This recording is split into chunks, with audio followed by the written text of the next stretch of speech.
In the year 12,090 AD, a vampire aristocracy has emerged as the decentralized but de facto world power. D is a mercenary vampire hunter who wanders the wastes which prevail in the aftermath of a nuclear holocaust. The vampires are aloof, coming out of their baroque citadels to feed on their subject populations as it suits them. Meanwhile, D, the Dhampir, is the only force capable of standing between this predatory elite and their mere human prey. Dhampir is what the products of human-vampire matings are called on this alternate Earth. Though he is the genetic offspring of the most ancient and powerful vampire of all, Count Dracula, D has aligned himself with the underdog, with the human cause. While he is an outcast in both human and vampire societies, D isn't bitter about it. If there is such a thing as Sigma done right, this man is it. Mysterious, alluring, riven by internal conflict, a lone wolf committed to the path of justice, and a total sweetheart. His left hand has its own face, its own set of powers, and its own bad mouth. It is the physical embodiment of the devil's advocate. This might be an oblique reference to the left-hand path of black magic. While D owes his life to it, the hand is like the fractal image of the turmoil and division at the crux of his being. The Dhampir is haunted within and without by a legacy of dark dealings which he can never escape. This is a case where the sins of the father are visited on the son, and his left hand won't let him forget it. No, not even for 1 second. In the English dub, D is voiced by Michael McConaughey. I feel safe from the vampires listening to him speak. It isn't surprising then that the female protagonist of the film and victim of the vampire's attentions, Miss Doris Lang, offers herself to the Dhampir early in the film. But D must forgo the comforts of sex and companionship in order to resist being consumed by his own vampiric bloodlust. When he starts to get aroused, his fangs do too. Not that this is central to the action of the film. It's an element of his persona that's explored in exactly one scene. It's awkward enough for the short time that it does come up, but the scene is worth referencing because of how neatly it reflects the spirit of the age that the film was born in.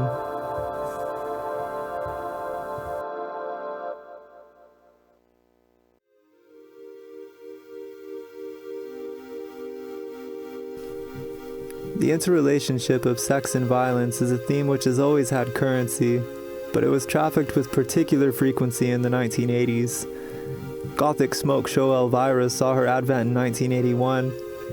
For all that she was just Morticia Addams, brought up to speed for a generation raised on cocaine and disco, Elvira presages a time in which the popularity of horror as a genre would skyrocket. Far from being a cult phenomena, this was a decade wherein primal instinct and the atavistic impulses of humanity went mainstream.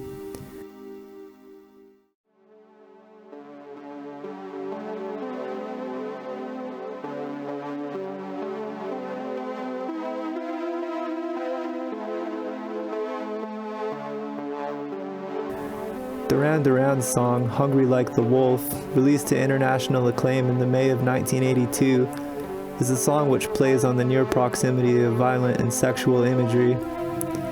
The English New Wave troupe was probably riffing on American pop singer Meatloaf's 1977 hit, You Took the Words Right Out of My Mouth, which opens with this spoken word dialogue between songwriter Jim Steinman and actress Maria McLean.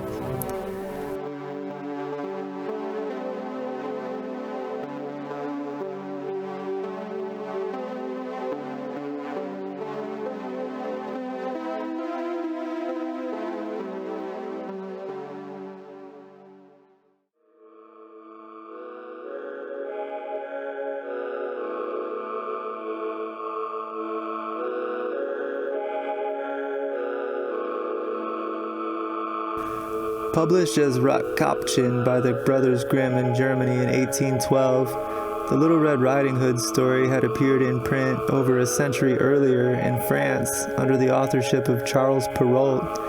In all probability, though, the Little Red Riding Hood story shares identity with a folk tradition that can be traced back as far as archaic Greece. Never mind the Roman fertility rites of Lupercalia.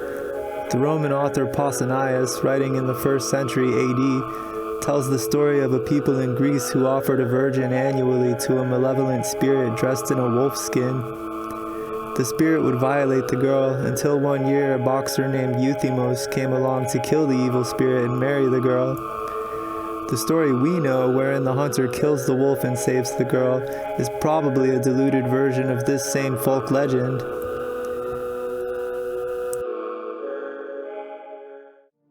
Duran Duran was one of the foremost pop groups of their decade.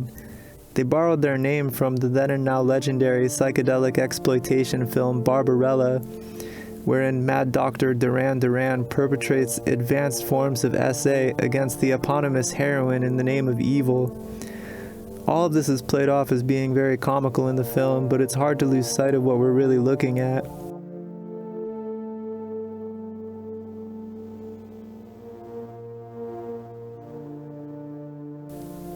David Anderson, a neurobiologist from the California Institute of Technology, has demonstrated that sexual and aggressive behaviors emerge from the same cluster of neurons in male fruit flies and male mice.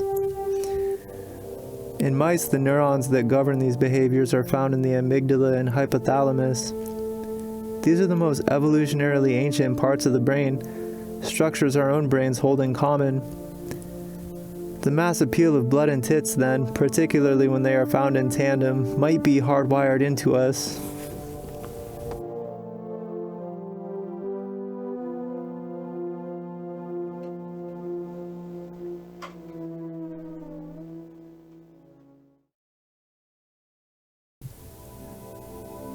Modern astrologers take Pluto to represent the forces of sex, death, and regeneration.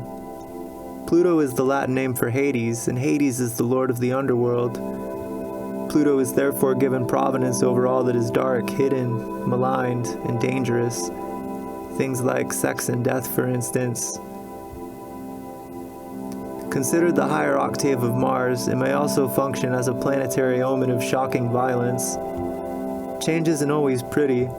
After all, the total destruction of forms is often the only means by which a true rebirth may be effected.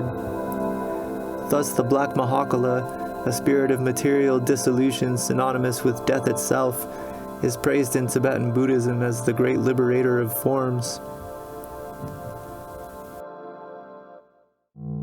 Pluto entered its native sign of Scorpio in 1983, where for the next 12 years it would preside over such dark, hidden, and malign phenomena as the sword and sorcery boom, the rise of goth and heavy metal,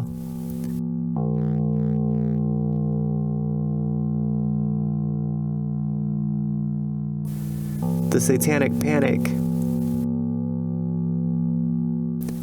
the AIDS epidemic, and the release of Vampire Hunter D. Like the sign it was born under, this film's appearance was to herald the beginning of a season of rapid and profound transformation.